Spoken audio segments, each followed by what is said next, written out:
Steve Robbins here. Welcome to the Get It Done Guy's quick and dirty tips to work less and do more. Getting Things Done by David Allen is probably the best book in the world about how to organize your entire life. When I use the system, life is wonderful. Of course, it does no good to be organized unless you're organized around the right things, and those things are your commitments. The quick and dirty tip is to monitor your actions to uncover your real commitments. Then, make changes as necessary. My family has always believed in following through on our promises. It was all about integrity. Commitment was our highest accomplishment. In fact, my parents used to provide encouragement. They would say, "Stever, we think you should be committed." I was so proud. A commitment is something you're dedicated to. It's a pledge. You make it a priority. My friend John, not his real name, was talking before he got married. "This whole marriage thing is pretty exciting. We're making a commitment to be together for life. And if it turns out we're not compatible, we can always get a divorce." That's my kind of commitment. All the intensity of commitment combined with the flexibility of convenience. Commitment matters. Your commitments are where you put your energy and creativity. Most importantly, your commitments are where you put your life. Your behavior shows your commitments. When I adopted the Getting Things Done system, you could tell. I spent a whole week running around my office, processing, collecting, reviewing, and filing. It wasn't just talk. You could see it in action. If, however, I head into the office in the morning, open a web browser, and proceed to read 15 political sites, 4 daily comic strips, and a tutorial in resurfacing parking lots, then these are my commitments. You'll notice the conspicuous absence of anything else, like, say, doing actual work. This is common. Try an experiment. Right now, think of your top 5 priorities in life, the things you consider your top 5 commitments. I'll give you a few seconds. Pause the podcast if you need more time. Ready? Go. Great. Now, think of your schedule today and the top 5 ways you plan to use your time. Here's another 5 seconds. Got that? Great.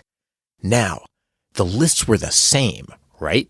If you're like most people, you're lucky to have a single item of overlap. Here's the sad news. Your real commitments are the ones on your to-do list, not the ones on your priority list. That list tells you what you'll get to regret not doing in 40 years unless you change how you use your time. There are a couple of reasons this happens. First, we don't even know what we want our life to be about.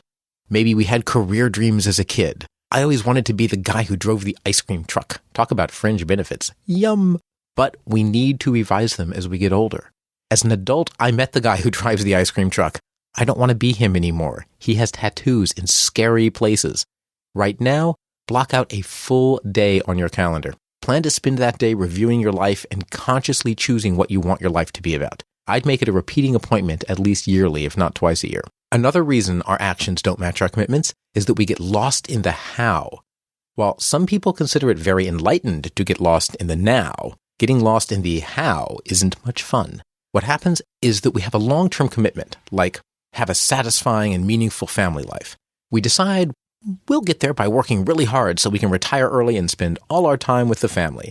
The how is working hard. Then we get so caught up working hard that by the time we remember we have a family, the kids already have their 10th piercings, our spouses run off to live in a commune in a New Mexico ghost town, and the family dog has died of old age.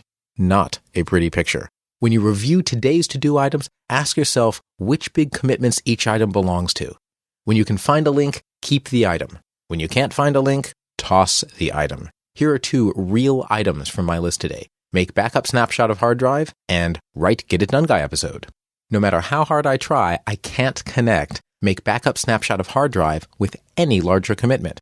I can't even say it's protecting against a computer crash since my hard drive already gets backed up to the internet each night. It's just an obsessive compulsive holdover from my days as a computer-obsessed teenager, when my hard drive was the only one who would talk to me. I'm over it. That item gets tossed from my list. Besides, my router talks to me now too. Write Get It Done Guy episode relates directly to my bigger commitments. I want to help lots of people be happier, and I want to do it through a media platform. Think Tyra Banks, only male and not a fashion model, and never mind. The Get It Done Guy podcast is my first platform. That stays on the list. It's that simple to align to-dos with commitments. The neat thing is that my alignment also taps into motivation. It reminds me why I'm doing what I'm doing. And if my highest commitments relate to my passion, voila, I've connected my passion to my to-dos. If a truck hits me tomorrow, I'll go to my resting place knowing my life was on the right path. That knowledge will be so satisfying, I almost won't mind having tire tracks across my forehead for the rest of eternity. This is David Allen, and you're listening to the Get It Done guy, Steve Robbins. Wow. Thanks, David. You can find the full interview with David Allen, creator of Getting Things Done, in a link from this episode's transcript. This is Steve Robbins. If you have a question about how to work less and do more, email getitdone@quickanddirtytips.com or leave voicemail at 866-WORK-LESS, 866-WRKLESS. You can find a transcript of this episode at getitdone.quickanddirtytips.com with links to past episodes about connecting passion and a link to an interview with David Allen. Work less, do more, and have a great life.